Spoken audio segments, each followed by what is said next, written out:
नमस्कार दोस्तों, वेलकम। आज हम एंशिएंट इंडियन हिस्ट्री के सबसे पावरफुल और इंपॉर्टेंट चैप्टर्स में से एक द मौर्यन एम्पायर को ए टू जेड मास्टर करने वाले हैं। देखिए, आप चाहे एसएससी, यूपीएससी या कोई भी गवर्नमेंट एग्जाम दे रहे हों, यहाँ से क्वेश्चंस पक्का आते हैं। तो हमारा फोकस बिल्कुल लेजर शार्प रहेगा उन्हीं फैक्ट्स, नेम्स और कॉन्सेप्ट्स पर जो एग्जाम्स में बार बार पूछे जाते हैं। सो ये है हमारा गेम प्लान। हम एम्पायर की शुरुआत से लेकर उसके एंड तक एक एक पॉइंट को बिल्कुल सिस्टमैटिकली कवर करेंगे। हम रूलर्स, उनकी पॉलिसीज, एडमिनिस्ट्रेशन और हाँ, सबसे इंपॉर्टेंट, अशोका और उनके धम्मा को बहुत ही डिटेल में समझेंगे। रेडी? Let's go. तो चलिए शुरू करते हैं हमारे पहले सेक्शन से। आखिर मौर्यन एम्पायर का उदय हुआ कैसे? इसके पीछे की स्टोरी क्या थी? Let's find out. देख, किसी भी एम्पायर को समझने के लिए ना उस टाइम का पॉलिटिकल कॉन्टेक्स्ट समझना बहुत ज़रूरी है। तो उस वक्त मगधा पर नंदा डायनेस्टी का रूल था और उनका आखिरी राजा धनानंदा बहुत ही अनपॉपुलर था। एक अत्याचारी रूलर माना जाता था। ठीक उसी टाइम 326 बीसीई में अलेक्जेंडर द ग्रेट ने नॉर्थ वेस्टर्न इंडिया पर अटैक किया। अब इससे हुआ ये कि वहाँ के छोटे छोटे राज्य कमज़ोर पड़ गए और एक पॉलिटिकल वैक्यूम, एक शून्य सा बन गया। और इसी मौके का फ़ायदा उठाया चंद्रगुप्त मौर्य ने। तो मौर्यन एम्पायर के फाउंडर थे चंद्रगुप्त मौर्य। ये तो आसान है, लेकिन इस विशाल एम्पायर की नींव रखने के पीछे जो मास्टरमाइंड थे, जो ब्रेन था, वो थे उनके गुरु चाणक्य। अब एग्जाम के लिए चाणक्य के तीनों नाम, आई रिपीट, तीनों नाम बहुत इंपॉर्टेंट हैं। चाणक्य, कौटिल्य और विष्णुगुप्त। ये स्टार मार्क कर लीजिए, तीनों एक ही इंसान के नाम हैं। एक और पीवाईक्यू फैक्ट, ग्रीक सोर्सेज में चंद्रगुप्त मौर्य को सैंड्रोकॉटस कहा गया है। ये भी एग्जाम्स में आ चुका है। ओके, अब चलते हैं हमारे सेकंड सेक्शन की तरफ। लेट्स सी कि चंद्रगुप्त मौर्य और उनके बाद आने वाले रूलर्स ने इस एम्पायर को कैसे एक्सपैंड किया और मजबूत बनाया। दोस्तों, इस स्लाइड का हर एक पॉइंट एक पोटेंशियल एग्जाम क्वेश्चन है। ध्यान से सुनिए। चंद्रगुप्त की सबसे बड़ी मिलिट्री जीत थी अलेक्जेंडर के जनरल सेल्यूकस आई निकेटर के खिलाफ। इस जीत के बाद जो ट्रीटी हुई, उससे मौर्यन एम्पायर की नॉर्थ वेस्टर्न फ्रंटियर यानी अफगानिस्तान और बलूचिस्तान तक सिक्योर हो गई। इसी ट्रीटी के अंडर सेल्यूकस ने मेगास्थनीज को ग्रीक एम्बेसडर बनाकर चंद्रगुप्त के कोर्ट में भेजा। और लाइफ के एंड में चंद्रगुप्त ने जैनिज्म अपना लिया और कर्नाटक के श्रवणबेलागोला में सल्लेखना प्रथा से यानी फास्टिंग से अपने प्राण त्याग दिए। सब कुछ इंपॉर्टेंट है यहाँ। चंद्रगुप्ता के बाद थ्रोन पर आए उनके बेटे बिंदुसारा। उन्होंने अपने पिता से मिले विशाल एम्पायर को न सिर्फ संभाला, बल्कि उसे साउथ की तरफ और एक्सपैंड किया। अब बिंदुसारा से जुड़ा सबसे कॉमन क्वेश्चन उनके टाइटल पर आता है। उनका संस्कृत टाइटल था अमित्रघाता, जिसका मतलब है स्लेयर ऑफ फोज यानी शत्रुओं का नाश करने वाला। ग्रीक टेक्स्ट में इसी को अमित्रखेत्स कहा गया है। एक और की पॉइंट है उनका फेथ। उन्होंने आजीविका सेक्ट को सपोर्ट किया था। ये स्लाइड दोस्तों आपके लिए क्विक रिवीजन टूल है। इससे आपको तीनों ग्रेट मौर्यन एम्परर्स के पर्सनल फेथ को कंपेयर करने में बहुत आसानी होगी।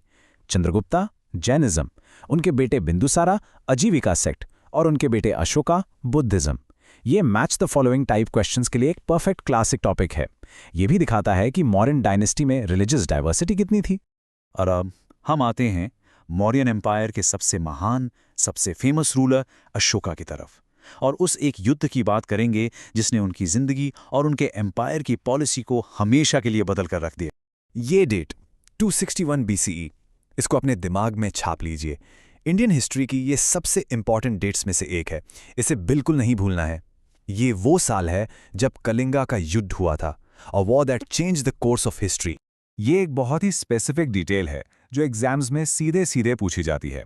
एग्जामिनर का फेवरेट क्वेश्चन, अशोका ने कलिंगा वॉर अपने राज्याभिषेक या कोरोनेशन के कितने साल बाद लड़ा था? The correct answer is 8 years। इससे ये भी आइडिया मिलता है कि शुरू के 8 साल अशोका ने अपनी पावर को कंसोलिडेट करने में लगाए।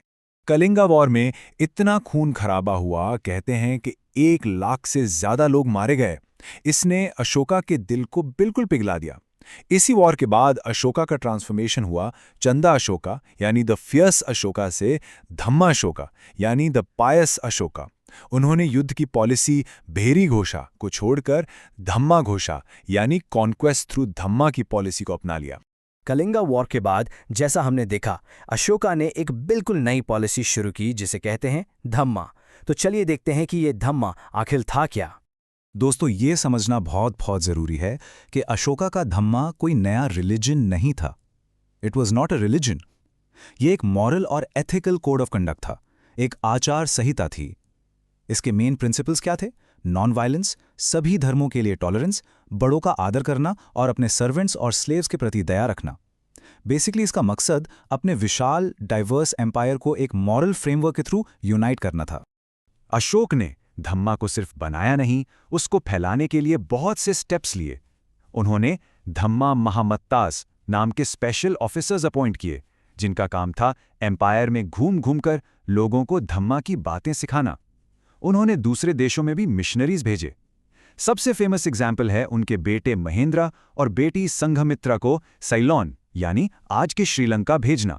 और ये भी याद रखिएगा, अशोक को बुद्धिज्म में कन्वर्ट करने का क्रेडिट बुद्धिस्ट मंक उपगुप्ता को जाता है। Another exam point.